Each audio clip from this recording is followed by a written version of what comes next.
હજીરા કાંઠા વિસ્તારના ખરાબ રસ્તાના કારણે સામાન્ય લોકોને પડતી સમસ્યાઓને લઈ બેનરો સાથે ગામવાસીઓ રોડ પર ઉતર્યા હતા। ભાજપના રાજમાં રોડ રસ્તા ધોવાતા કાંઠા વિસ્તારના લોકોમાં રોષ વ્યાપી ગયો હતો। ઘેર ઘેર તિરંગો પછી લગાવજો, પણ ઠેર ઠેર પડેલા ખાડા પૂરી રસ્તા જલ્દી બનાવજો સહિતના બેનર અને પ્લે કાર્ડ લઈને હજીરા વિસ્તારના લોકોએ વિરોધ નોંધાવ્યો હતો। હજીરા કાંઠા વિસ્તારના ખરાબ રસ્તાના કારણે સામાન્ય લોકોને પડતી સમસ્યાઓ અંગે વારંવાર ચેતવણી આપવા છતાં સરકાર અને અધિકારીઓ દ્વારા કોઈ સમસ્યાનું નિરાકરણ કરવામાં આવ્યું નથી, જેના કારણે સમગ્ર હજીરા કાંઠા વિસ્તારના લોકો આ સમસ્યાથી પરેશાન થયા છે। આ વિસ્તારના સૌથી વધુ સ્થાનિક લોકો ઈચ્છાપુર 4 રસ્તા સર્કલ ખાતે વિરોધ પ્રદર્શન કરવા એકત્ર થયા હતા। બિસ્માર રસ્તાઓથી હજીરા કાંઠા વિસ્તારમાં રહેતા લોકો ત્રાહિમામ પોકારી ઉઠ્યા છે। હજીરાવાસીઓ એકઠા થઈ રસ્તામાં પડેલા ખાડાઓ માટે વિરોધ નોંધાવ્યો હતો।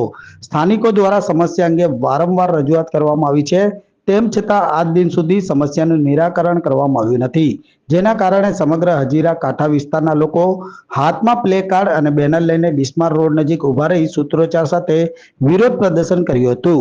હજીરા કાંઠા વિસ્તાર વિકાસ સહકારી મંડળી લિમિટેડના પ્રમુખ દીપક પટેલે જણાવ્યું હતું કે ચૂંટાયેલા પ્રતિનિધિઓ અને સરકારી અધિકારીઓ જાગૃત કરવા માટે આ વિરોધ કર્યો છે। આ સમસ્યાનો નિરાકરણ નહીં આવે તો અમે ઉગ્ર આંદોલન કરીશું તેવું મીડિયા સમક્ષ જણાવ્યું હતું। દીપક પટેલ, પ્રમુખ શ્રી હજીરા કાંઠા મંડળી। કઈ રીતનો વિરોધ છે અને શું માંગણી?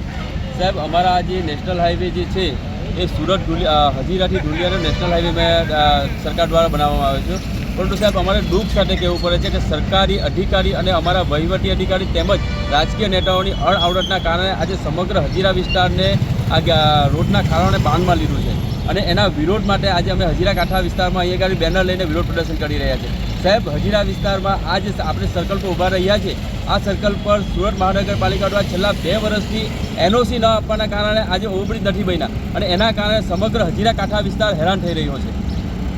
માંગણી શું આગળ?